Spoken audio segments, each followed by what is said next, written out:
It's time for your daily dose of all things Chicago sports. This is the Daily Score. Now, here's your host, Mark Grote. Hey, what's going on? I am Mark Grote. We do welcome you into the Daily Score, and it has happened. It looks like Tyson Bagent will be the Bears' primary backup quarterback to Justin Fields. Let me just read verbatim what the Chicago Bears have sent this from via text message.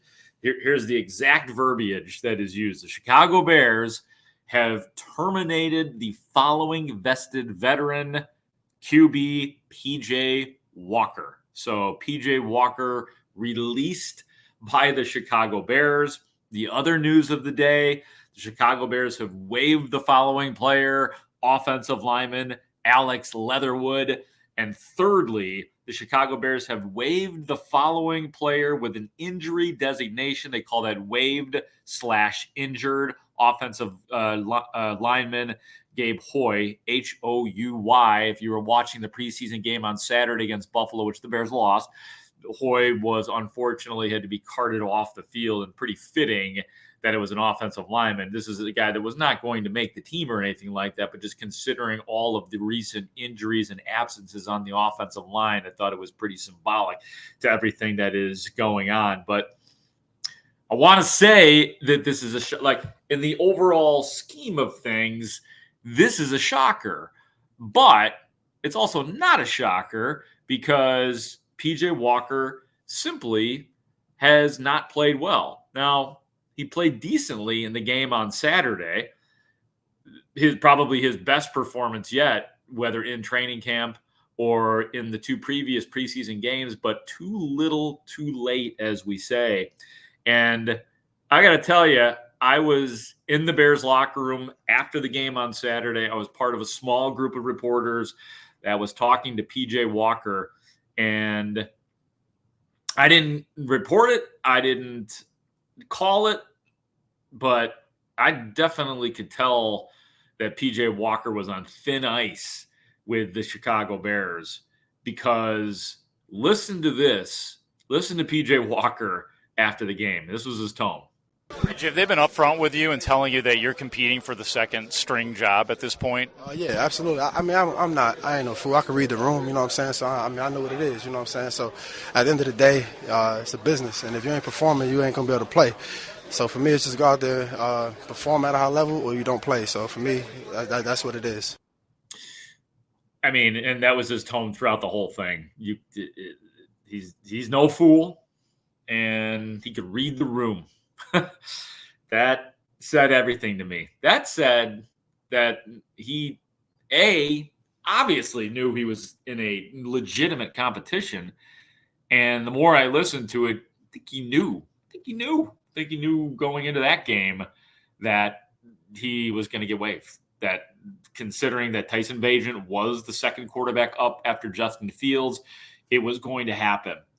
So there it is, Tyson Bagent, unless they pull a fast one, the Bears, and they bring in somebody else, Tyson Bagent is the backup quarterback for the Chicago Bears. Now, like I said, he did not perform great in the game on Saturday either. Bagent, 7 of 14 for 43 yards.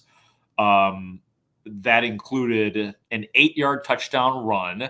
It also included a pretty bad interception. But if we're going to throw that in there, and I'm going to tell you everything because I watched every single snap of the game, obviously being at the game and watching it at Soldier Field, there was a throw in the end zone that John Carlson, the tight end, should have made. So you could look at it as Tyson Bagent should have had a touchdown pass in that game as well. While we're at it, the first string offense continues to be concerning, as the first two drives for Justin Fields were 3 and outs. They put themselves in a 3rd and 10 situation, and then Justin Fields tried to fling a first down pass to DJ Walker, but he was covered well, and then they put themselves into a 3rd and 11 spot in their second series, and that didn't work. You know, they finally did put a decent drive together, did Justin Fields, but then after Justin Fields takes a really rough hit, that was it for him. Tyson Bagent comes in, and that's when he finished up that drive, which did end in a field goal eventually. So Justin Fields, by the way, on the day, on Saturday, 2 of 6 for 51 yards, 3 carries for 16 yards. He did have a 40-yard pass play with DJ Moore. And again, there was more DJ Moore than it was Justin Fields because he caught it on about a 15 to 20-yard pass, and then DJ Moore took it another 20 yards after it looked like he was a dead man in the middle of the field. It actually looked like to me, and I didn't get a chance to talk to DJ Moore after the game, looked to me like the Buffalo Bills players thought that DJ Moore was going down, and kind of tricked them and stayed up for another 20 yards. But all credit to DJ Moore. He has just been fantastic throughout this entire preseason. So it's a very interesting situation. What about Nathan Peterman? Yeah, I mean, at this point, I got to believe that he will be their third quarterback, and they will try to tuck him away on the practice squad, unless, again, like I said, the Bears, decide to cut him and bring in another quarterback. Maybe they've seen. I mean, Nathan Peterman didn't sniff the field on Saturday. He still does have the nicest pass of the entire preseason in the second preseason game against Indianapolis, where he had that 30-some yard pass where he rolls right and hits Dory's fountain in the end zone. So for whatever that's worth, that existed. But again, the big news is that Tyson Bagent, as of now, the backup quarterback to Justin Fields, PJ Walker is gone, and Nathan Peterman hanging on, probably on thin ice. Some other stuff in my walk through the locker room on Saturday. How about Tyrique Stevenson? I can't say he's been the best player in camp or in the preseason, but also he's been the most interesting guy, and he's been more good than bad. He's made some mistakes. He had another 2 penalties in this game, which he's going to address here in just a second. But after dropping would-be interceptions in his first 2 games of the preseason, Stevenson finally held on to one and did get an interception. Take a listen to Tyrique Stevenson. Mission accomplished. You showed that you can catch a football out there. Yeah, finally mission accomplished. It ain't like I'm catching the ball like a snake. Snake ain't got no hands. So definitely mission accomplished. But I'm, like I was saying earlier, I'm on to the bigger and better things, and I was just cleaning up my mistakes. Interception was good. It was great finally to showcase I could catch, but definitely want to work on the smaller details of how I can, not have penalties and not have, missed tackles and certain things like that. I know it happens fast, but were you thinking about your technique on that interception, or do you not have time to? Definitely was. With this game, you got to be able to think in milliseconds. So just with everything that was going on, I understood that once he broke out, typically the ball's coming. So I went from his hands to his eyes to his whole face expression, and that's what typically made me turn around. Anything on the 2 holding penalties? Just got to get better. Got to be a cleaner DB. Got to understand. Pretty much got to understand what this league is offering. And got to know that I'm a rookie. They're gonna be looking for certain things with me. So just got to understand I got to play a cleaner game. My favorite part of that was his explanation of the interception, because it was wild. Like, he turns around at the very last second, and if he hadn't turned around, which I was worried he wasn't going to, that would have been defensive pass interference for sure, DPI. But as he said, he was reading the expression of the wide receiver, reading his eyes and watching his body. So I thought that was pretty fascinating to get into the weeds a little bit with Tyrique Stevenson about the pick. Last piece of sound I have for you was another interesting thing that happened. Velus Jones Jr. was not playing in this game. Tyler Scott had all the kick returns, all the punt returns. He had a 55-yarder as well, and I had a chance to talk to Tyler Scott as well, the Bears rookie wide receiver. Bears said that they've been very upfront with players. Is it your understanding that you're going to be the kick returner and punt returner on this team? They haven't been upfront in that way, at least towards me. But at the end of the day, you're trying to take somebody's job at the end of the day. You're trying to earn a position. You're trying to earn a spot on the roster and trying to make an impact the best way that you can. So they haven't been too upfront about, who's kickoff return. But at the end of the day, this game is all about opportunity, and you just got to make the best of your opportunities.